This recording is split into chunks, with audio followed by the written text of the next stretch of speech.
नमस्कार दोस्तों, आप सभी का स्वागत है। मैं हूं पंडित शंकर शास्त्री। आज मैं आपको उंगलियों के बीचों बीच किसी किसी के छिद्र होते हैं, किसी किसी के छिद्र नहीं होते हैं, या उन छिद्रों का क्या है महत्व और उन छिद्रों का हमारे जीवन पर क्या प्रभाव पड़ता है, यह सभी रोचक जानकारी लेकर आपके समक्ष प्रस्तुत हुआ हूं।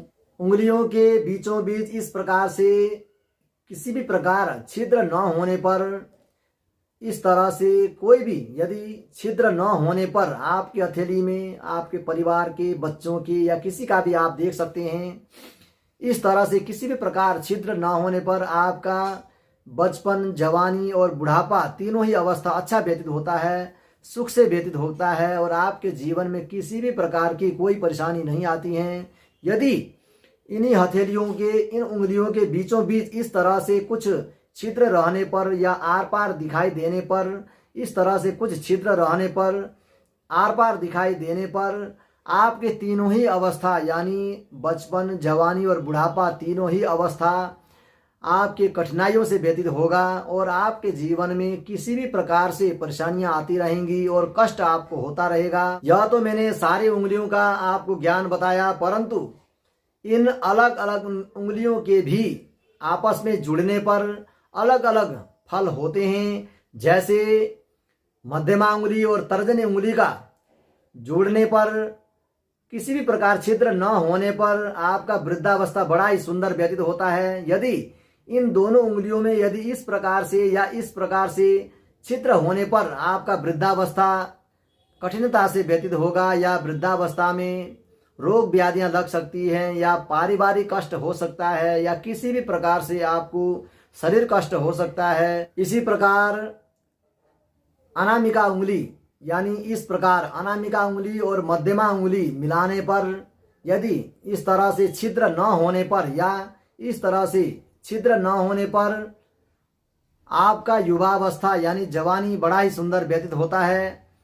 आपके युवावस्था में किसी भी प्रकार की कोई परेशानियां नहीं आती है और आपको हर प्रकार का सुख प्राप्त होता है। यदि इन्हीं दोनों उंगलियों में यानी मध्यमा उंगली और अनामिका उंगली को जोड़ने पर यदि इस तरह से छिद्र हो या इस तरह से छिद्र हो या आर पार दिखाई देता हो तो आपका युवावस्था बड़ा ही कठिनता से व्यतीत होता है। युवावस्था में आपको किसी भी प्रकार की परेशानियां आ सकती हैं, पारिवारिक, शारीरिक या मानसिक किसी तरह से भी। यदि अनामिका उंगली और कनिष्ठिका उंगली को मिलाने पर किसी भी प्रकार का छिद्र न हो, इस अवस्था में आपका बचपना बड़ा ही सुंदर और सुखमय व्यतीत होता है। आपको हर प्रकार का सुख प्राप्त होता है या उस बालक को हर प्रकार का सुख प्राप्त होता है। यदि इन्हीं दो उंगलियों में या कनिष्ठिका उंगली और अनामिका उंगली को मिलाने पर किसी भी प्रकार से छिद्र हो या आर पार दिखाई दे रहा हो तो आपका या बालक का बचपना बड़ा ही कठिनता से व्यतीत होता है, उसको किसी भी प्रकार का सुख सुविधा प्राप्त नहीं होता।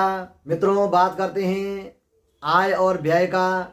आप कितना कमाते हैं और कितना खर्च करते हैं और आपका कितना बचत होता है, यह सभी ज्ञान इन उंगलियों के बीचों में छिपा हुआ है। यदि आपकी उंगलियों में एक छिद्र, दो छिद्र, तीन छिद्र होते हैं, तीनों छिद्रों में से दो उंगलियों के बीच में यदि आपका छिद्र होने पर आप यदि 3 भाग कमाते हैं तो उसमें से 2 भाग आपका खर्च हो जाता है और 1 भाग ही आपका बचत होता है। यदि इन्हीं तीनों छिद्रों में से यदि एक में छिद्र हो और दो में बंद होने पर आप 3 भाग कमाते हैं, उनमें आपका 1 भाग आपका खर्च होता है और 2 भाग आपका बचता है। यदि इन्हीं उंगलियों में तीनों में ही किसी भी प्रकार का कोई छिद्र न होने पर, जैसे ये बंद है, इसी प्रकार बंद होने पर आप 3 भाग कमाते हैं तो तीनों भाग ही आपका बचत होता है। आप अनायास आपका खर्च नहीं होता। उंगलियों में छिद्र न होने पर बड़ी आसानी से वह रुपया धन एकत्र कर लेता है और यदि हथेली के तीनों अवस्था में यानी तीनों उंगलियों में छिद्र होने पर उसका जीवन बड़ी कठिनता से व्यतीत होता है और उसके जीवन में धन की बड़ी कमी रहती है। वह हर वक्त कर्ज में डूबा रहता है या घर में लक्ष्मी की कमी बनी रहती है और घर में सुख शांति की प्राप्ति कम, परेशानियां अधिक रहती है। हर प्रकार से वह इंसान परेशान रहता है, कर्ज में डूबा रहता है। यूट्यूब चैनल को देखने एवं सुनने के लिए आप लाइक शेयर सब्सक्राइब अवश्य करें, बेल आइकन को अवश्य दबाएं। धन्यवाद।